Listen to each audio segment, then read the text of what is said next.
Hello, everybody. This is Mike Hart. Thank you for the recent subscribers who subscribed to my channel. Is much appreciated.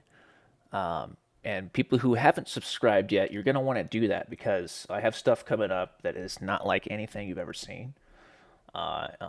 Insights on personality and psychology that are brand new and original, and you don't want to miss them. Okay, so we are going to go over some comments right now, though. Okay, comentos. And these are just random. I have not pre-selected them. May not be the best idea, but oh well. Oh well.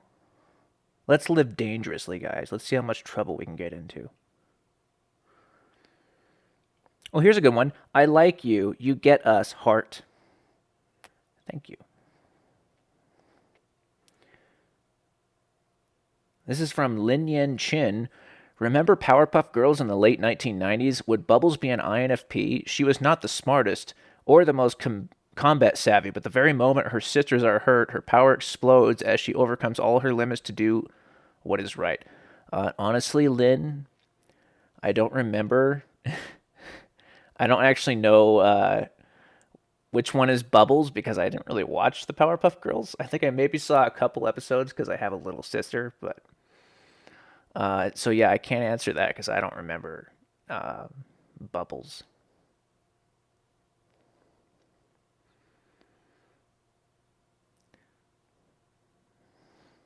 Conceptually, this is from also from Lin Yen Chin. They like conceptually they be cuddles that warm souls like puppies, kitties, and all the other adorable stuff concentrated into one being.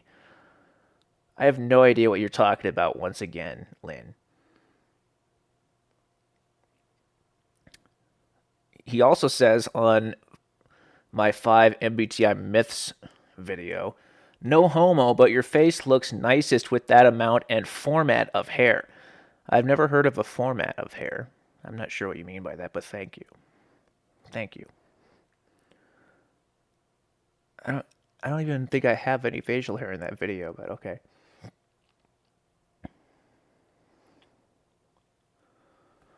All right, what else we got? We got a lot from Lin Yen Chin. Thank you for your comments, Lin.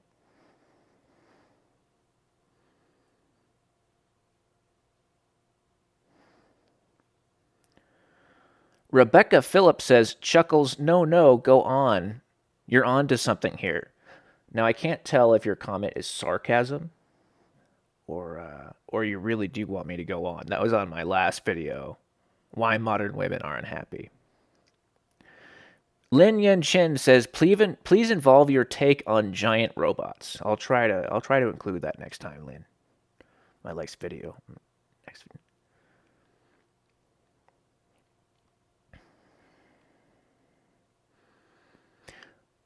Look at these effing rational types just coasting through life with no emotional hangovers. Sigh. Kidding, but not really. It's cool.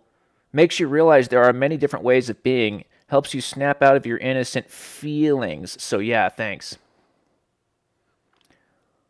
I'm not exactly sure what you're trying to say, to be honest.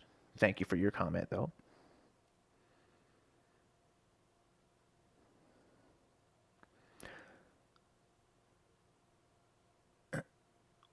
Smile Wrinkles says, I'm a woman, but I've always been naturally attracted to men with a feminine core slash energy. And I feel very happy and complete with them and they feel the same with me.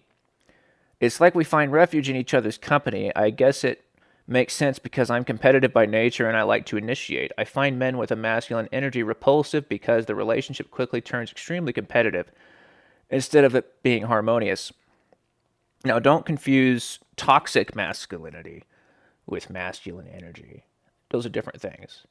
Because oftentimes people don't realize what things are associated with real masculinity because they just think of what's stereotypically associated with masculinity, like being a sports fan, for example, or I can't stand sports, by the way.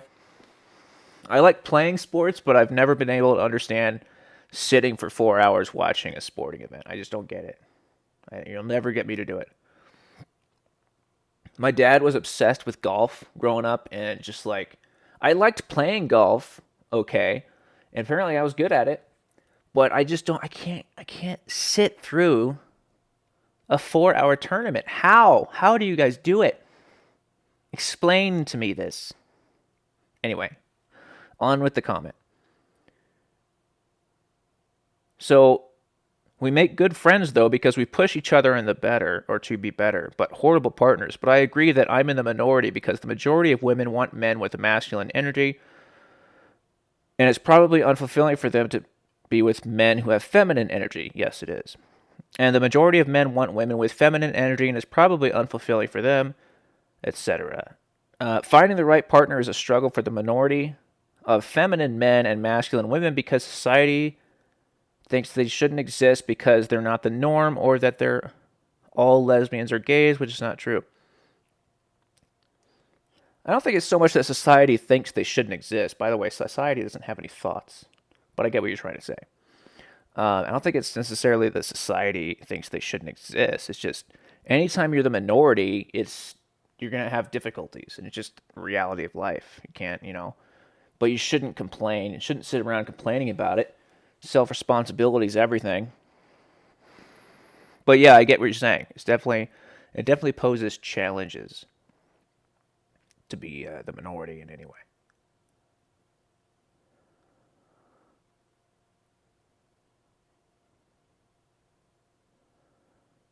Oh, hey, I guess there's some redeeming qualities that someone can appreciate. This is on my what I love about INFJs. Of course there are redeeming qualities.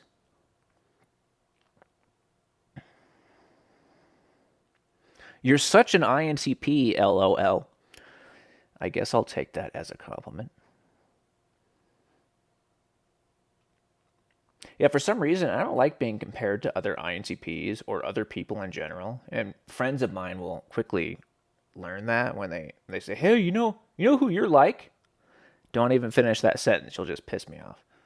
I don't like it. I don't like being compared to other people. I'm special. I'm unique. Femininity is a drug because of anima, a concept of Carl Jung. Basically, every male has an inner female which gets projected onto females, so when females come under the radar, the inner female gets activated and vice versa. Yeah, Carl Jung, I mean, he has some good ideas with some things, but people kind of it's my opinion that people kind of put him on a pedestal a little bit.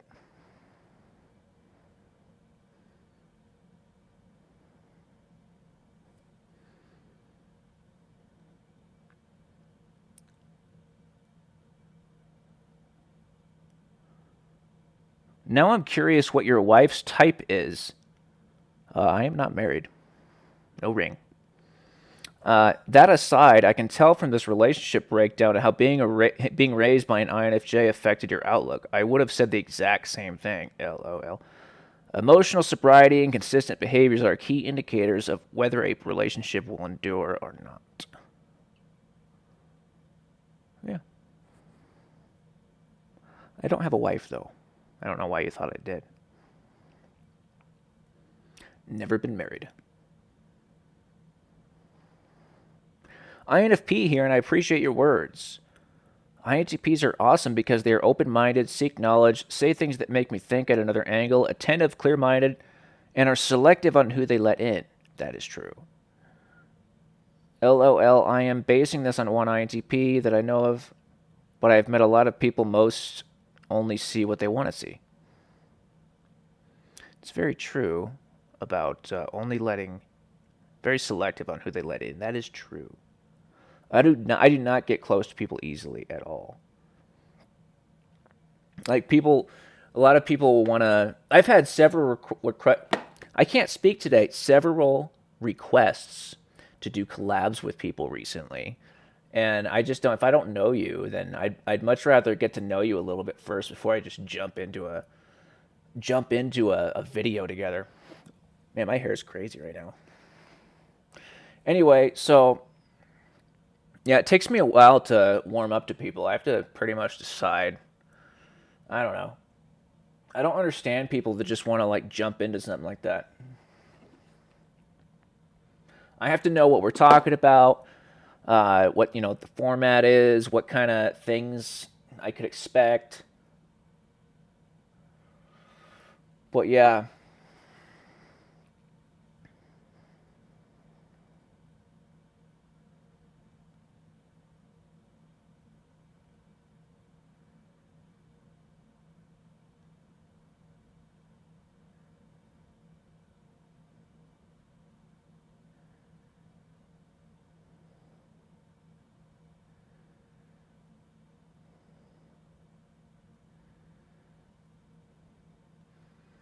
this lady thinks I'm an INFJ. I shared this comment on social media because I think it's so funny that she thinks I'm an INFJ. No one else agrees with her. From what I've seen, they actually think it's just as hilarious to think I'm an INFJ. So I would like her username is IN space TJ. I really would like to know, if you're watching, what system you learned from, what methods you use to determine people's types, etc. Because I just can't wrap my head around how you could get INFJ from me.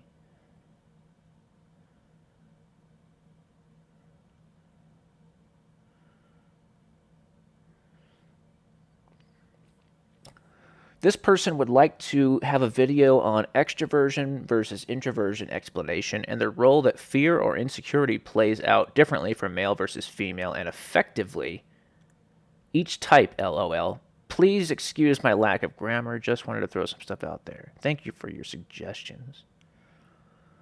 How fear or insecurity plays out differently for males and females and effectively each type. That's a very complicated question. Yeah. Oh, there was a question recently where I told the guy I would answer it in a video, but now I can't remember what it was. There was something I wanted to answer in a video.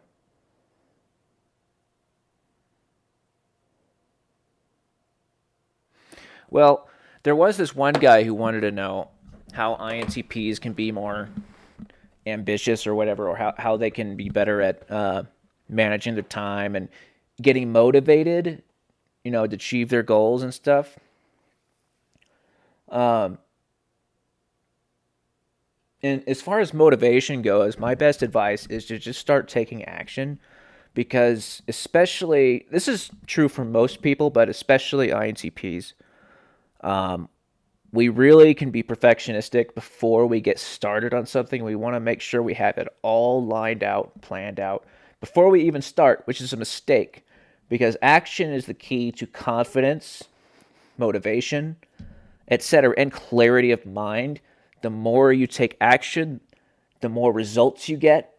And when you have results, you have something to compare and learn from and figure out what you need to continue.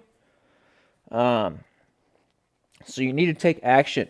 Even if you're not completely sure what you want to do, you got to do something.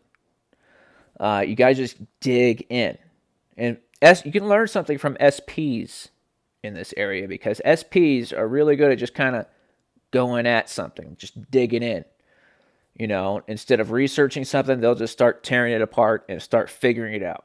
And that's the best way to learn, really. They learn very quickly because of that. They basically learn while they're having fun. That's basically how SPs work. So take action. Isaac Newton's first or second law, I can't remember. A body at rest stays at rest. Body in motion stays in motion. It's the same thing with motivation, with action. Action is the key to motivation. If you're not taking action, you'll stay not taking action. And there's another quote, I can't remember who said it, but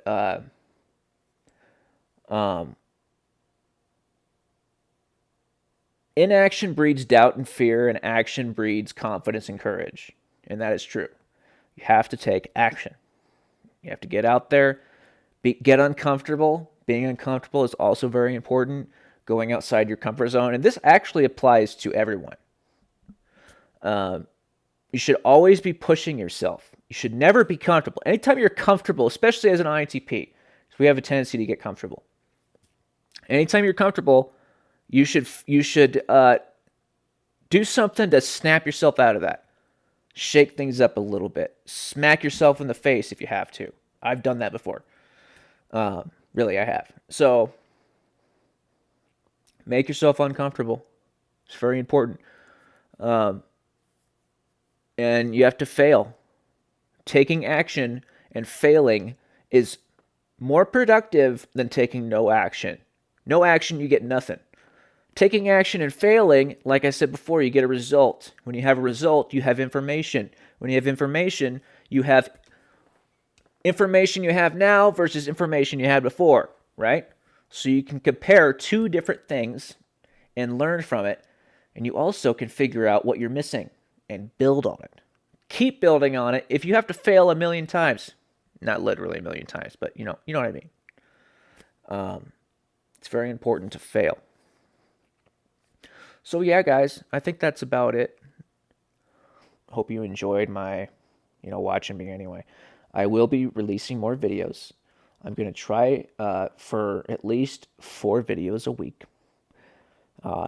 Sometimes maybe more than that, like a video a day. So we are going to delve deeply into a lot of different subjects, and you guys don't want to miss out. So like and subscribe. You don't want to miss anything I come out with, okay? Thanks for watching, guys.